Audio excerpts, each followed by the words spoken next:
class this spring at Ohio State University is dedicated to what it clearly regards as the biggest problem in a country with a lot of problems. Of course, it's straight white men. Be a Man, Masculinity's Race and Nation is the name of the class, and it will, needless to say, attack white men for their privilege in a whole bunch of ways. Readings have titles like Advertising and the Construction of Violent White Masculinity.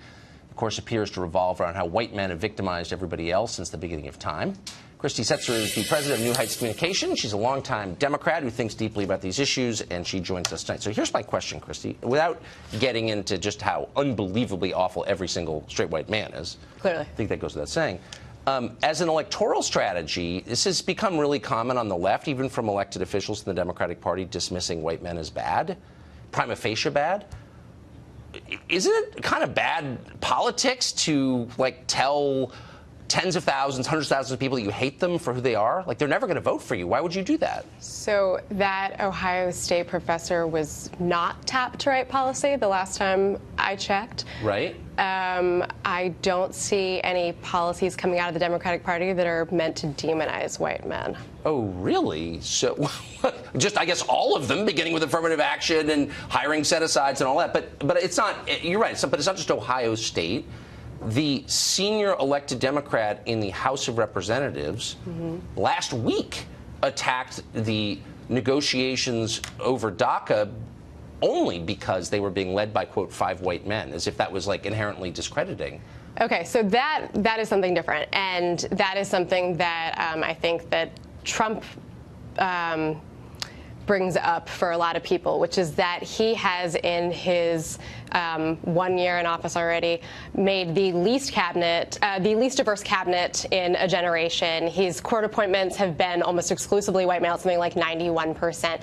So if you look at that as a woman, you think, now, obviously, white men are not the only people on the planet. I also don't believe that they should be the only people in positions of power, but President Trump does seem to feel this way. Well, I don't know. I mean, but you're not supposed to attack people on the basis of things they can't control, like their sex and their race. Those are the rules. Sure. And if all of a sudden you have elected officials openly attacking people, not because of things they've said or things they've done, beliefs they have, but on the basis of their sex and race, that's profoundly alienating to people of the same race and sex, or maybe even other people of good conscience. Do you see? Right, like maybe saying that people from certain African countries probably could all be seen the same way and not in a very positive way. I don't think he said that. I think he attacked the country. Whatever. But I mean, I guess if you don't like that kind of talk, then why engage in it? I guess that's my question. I mean, so Trump says naughty things is not really an answer, and this is everywhere in the Democratic Party. I mean, I've got a whole list of Democratic officials attacking white men for being white men.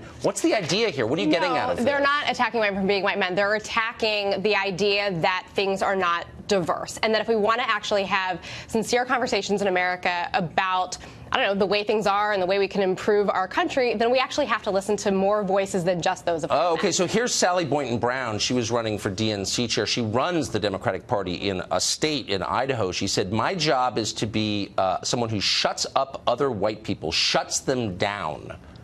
Really? Right. So I remember that comment, and that was kind of a stupid comment. But what she meant by that was sometimes the people in power need to just sit back and do some listening as opposed to all the talking.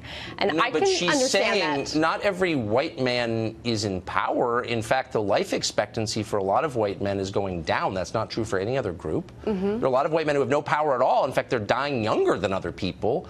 So I guess it's the assumption that because of your race and sex you somehow have power is itself the definition of racist. I think we both agree. So why say that crap in public? Like, what's the point of it? I think that was a pretty dumb statement that she made. But again, the sentiment behind it, I think, is one that we can agree with, which is that, you know, sometimes the people in power need to be doing the listening instead of the talking. Well, I completely agree with that. I mean, I feel that way about Nancy Pelosi, who's held power for too long, and she can shh and listen.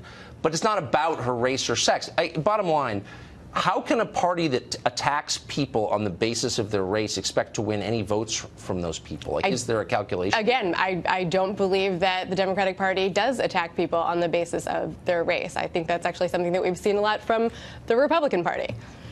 Wow. I mean, we may be living in different countries because I see it a lot. Christy, thank you for joining us. Thank you, Tucker.